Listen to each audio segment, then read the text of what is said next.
देश में आने वाले समय में 4 विधानसभा चुनाव होने हैं और ऐसे में कई राज्य में बीजेपी की पार्टी के अंदर ही मनमुटाव है तो कहीं पर चुनाव अभियान को लेकर उलझनों में है बीजेपी और किसी राज्य में राजनीति का असर दूसरे राज्य में भी पड़ता है। और ऐसे में उत्तर प्रदेश में जिस तरीके से योगी आदित्यनाथ को लेकर विपक्ष के द्वारा अटकलें लगाई जा रही हैं, ऐसे में बीजेपी की उलझनें बढ़ गई हैं।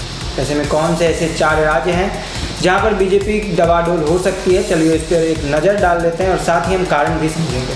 नमस्कार, मेरा नाम है अमरदीप और आप देख रहे हैं एनएल न्यूज़। लोकसभा चुनाव के झटके के बाद भाजपा की आगामी 4 विधानसभा चुनाव की रणनीति को लेकर उलझनें बढ़ गई हैं।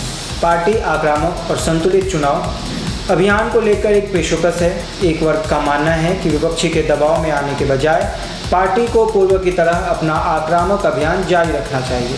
हालांकि इस रणनीति से नुकसान होने की भी आशंका है, क्योंकि विपक्षी इंडिया गठबंधन के दलों में विरोधाभास के बावजूद भाजपा विरोधी सुर एक जैसे हैं। भाजपा ने हरियाणा, महाराष्ट्र, झारखंड और जम्मू कश्मीर के विधानसभा चुनाव के लिए अपने प्रभारी काफ़ी पहले तैनात कर दिए थे। इन नेताओं ने राज्य में जाकर शुरुआती दौर की बैठक भी की है। सूत्रों के अनुसार चुनाव प्रभारियों की शुरुआती रिपोर्ट बहुत अच्छी नहीं है। सभी राज्यों में संगठन को लेकर दिक्कतें बढ़ी हुई हैं। ऐसे में विपक्षी चुनौती का सामना करना काफ़ी मुश्किल भरा होगा। यही वजह है कि पार्टी नेतृत्व इस समय संगठनात्मक समस्याओं को सुलझाने में जुटी हुई है, ताकि चुनाव अभियान को गति दी जा सके। पार्टी के सामने एक बड़ा मुद्दा चुनाव अभियान को लेकर भी है। लोकसभा चुनाव और उसके पहले के विधानसभा चुनाव में भाजपा ने विपक्ष के खिलाफ आक्रामक अभियान चलाया था, जिसका उसे फायदा भी हुआ था। लेकिन लोकसभा में कई राज्यों में उसे इसका नुकसान भी उठाना पड़ा है, खासकर जहां संगठन में नाराजगी थी। झारखंड और महाराष्ट्र में भी संगठन में कुछ समस्याएं रही हैं। सबसे पहले अगर महाराष्ट्र की बात करें तो महाराष्ट्र में भाजपा का गठबंधन विपक्षी गठबंधन के सामने लोकसभा चुनाव में भी कमज़ोर पड़ा था। विधानसभा चुनाव में भी यही समस्या सामने आ रही है।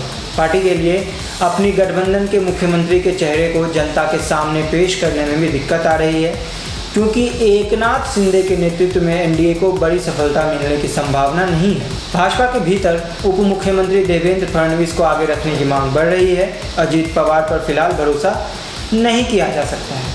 आगे बढ़ते हुए एक नज़र हरियाणा पर डाल लेते हैं। हरियाणा में मुख्यमंत्री बदलने के बावजूद सामाजिक समीकरण सुधर नहीं रहे हैं, बल्कि बिगड़ने की आशंका है। लोकसभा चुनाव में कांग्रेस को मिली मजबूती से भाजपा के सामाजिक समीकरण प्रभावित हो सकते हैं। खासकर ब्राह्मण और दलित समुदाय के लोग लेकर पार्टी सशंकित है। ये समुदाय कांग्रेस का साथ दे सकते हैं।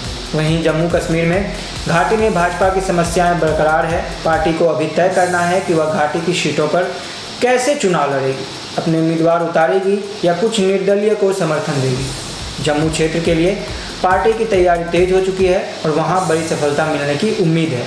और जिस आंतरिक झगड़े की हम बात कर रहे थे वो है झारखंड। झारखंड में भाजपा के बड़े नेताओं के झगड़े अभी भी उलझे हुए हैं।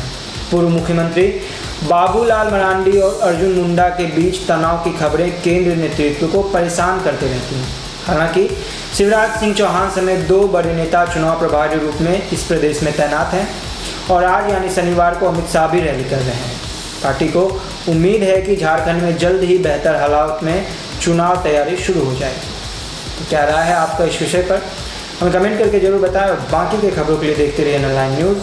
धन्यवाद।